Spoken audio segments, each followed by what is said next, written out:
হাদিস শাস্ত্রের অনুবদ্ধ কিতাব মুসনাদে আহমদ দ্বিতীয় খণ্ড 622 পৃষ্ঠা 8 লাইন পড়ে আবু দারদা রাদিয়াল্লাহু তাআলা আনহু থেকে বর্ণিত হাদিস, মদিনাওয়ালা নবী বলেন, যেখানে কোরআনুল কারীমের দর্স হয়, যেখানে কোরআনুল কারীমের তাদরিস হয়, সোজা বাংলা কথায় যেখানে দ্বীনি আলোচনা হয়, ওই মাহফিলের প্যান্ডেলে যারা আদবের সাথে বসে যায়, মদিনাওয়ালা নবী বলেন, বসার সাথে সাথেই কোরআন কারীমের ইজ্জত আর বরকতে আল্লাহ পাক ওই বসনেওয়ালা ব্যক্তিদের অতীত জীবনের গুনাহগুলোকে মাফ করে দেন। আর একটু জবান খুলে বলল আল্লাহু আকবার। দৃষ্টি বুঝে থাকতে বলুন, মাফ করে দেবার দায়িত্ব কার? আর একটু জোরে বলেন, আল্লাহ যদি আপনার আমার গুনাহ মাফ করে, কারো কোনো অসুবিধা আছে? হাদিস এখান থেকে শেষ না। চায়ের দোকানে আড্ডা না দিয়ে, বেহুদা ঘোরাফেরা না করে, আরামের বিছানাকে হারাম করে এই কোরআনের মাহফিলে যারা বসেছেন তাদের গুনাহ মাফ হয়েছে, এটাকে বলা হয় উচ্চেতনা। আরবিতে একটি প্রবাদ আছে, কামা তাদিনু তুদান, যেমন কর্ম তেমন কর্ম। চায়ের দোকানে আড্ডা না দিয়ে, আরামের বিছানাকে হারাম করে এখানে বসেছেন, গুনাহ মাফ হয়েছে, এটাকে কর্মের প্রতিফল বলা হয়। তবে আল্লাহ নবী বলেন, আল্লাহ পাক হলেন উত্তম খালিক, আল্লাহ পাক হলেন উত্তম মালিক, আল্লাহ পাক হলেন নি'মা আজরুল আমিলিন, উত্তম প্রতিদান দাতা। যেহেতু আল্লাহ উত্তম খালিক, উত্তম মালিক, উত্তম প্রতিদান দাতা, সেহেতু আল্লাহ পাক বোনাস দিতে ভালোবাসেন। মদিনাওয়ালা নবী বলেন, এই মাহফিলে আখেরি বৈঠক পর্যন্ত যারা আদরের সাথে বসে থাকবেন, আল্লাহ পাক আব্বা আম্মা, দাদা দাদি, নানা নানি, আত্মীয় স্বজন, আপনজন যারা কবরে চলে গেছে, বোনাস হিসাবে আল্লাহ পাক তাদের 40 দিনের কবরের আযাবকে মাফ করে দিবেন। আর একটু জবান খুলে বলেন আল্লাহু আকবার।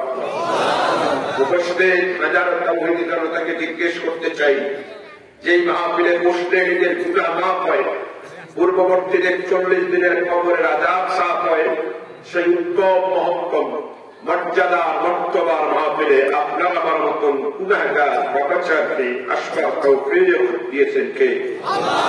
জবান খুলে বলতে হবে, বসবার তৌফিক দিয়েছেন কে? শুনবার তৌফিক দিতেছেন কে? শোনাবার তৌফিক দিতেছেন কে?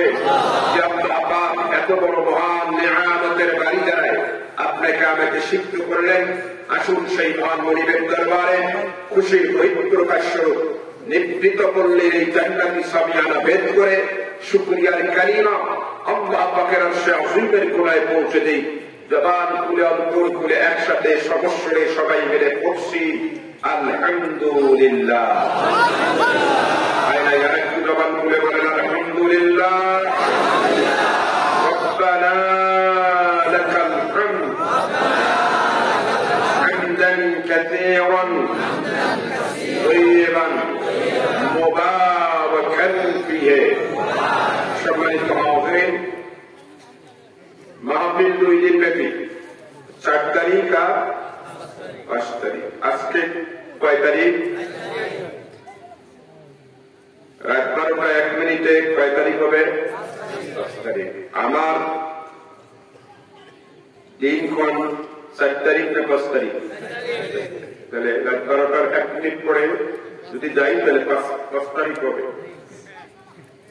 যারা বলে একটা করে আর একটা, তাদের কি কতটা ভালোবাসে আমরা সেটা হইতে চাই। আমি 10:40 কথা শুরু করেছি, আপনারা সময় পাবেন সেই হিসাবে 1 ঘন্টা বেশি।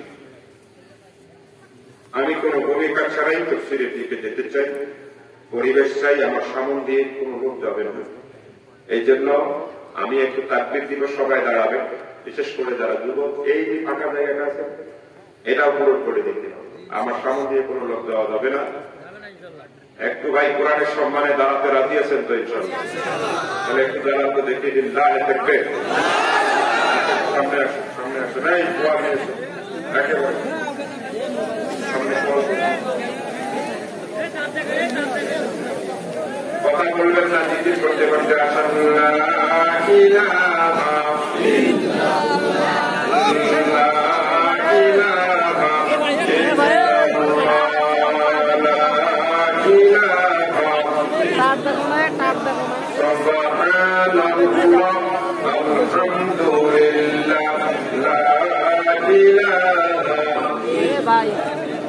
ভাই জবান খুলে সবাই করেন সুবহানাল্লাহ আলহামদুলিল্লাহ লা ইলাহা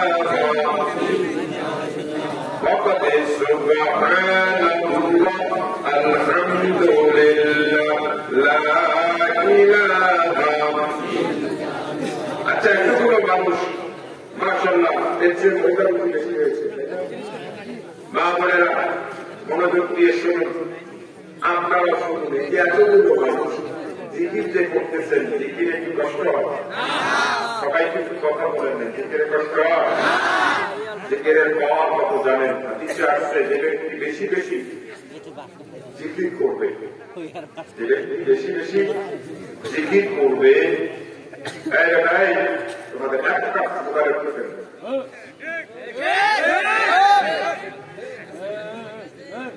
একটা লোক বাচ্চাদের সবচেয়ে বড় রোগ এখন দেখা দিয়েছে আগে মানুষ ওয়াজ শুনত তফসির শুনত তফসিরের বয়ান এমন ভাবে হৃদয়ে ধারণ করত এই তফসির মাহফিলের ভয়ে যে 40 দিন নামাজই পেল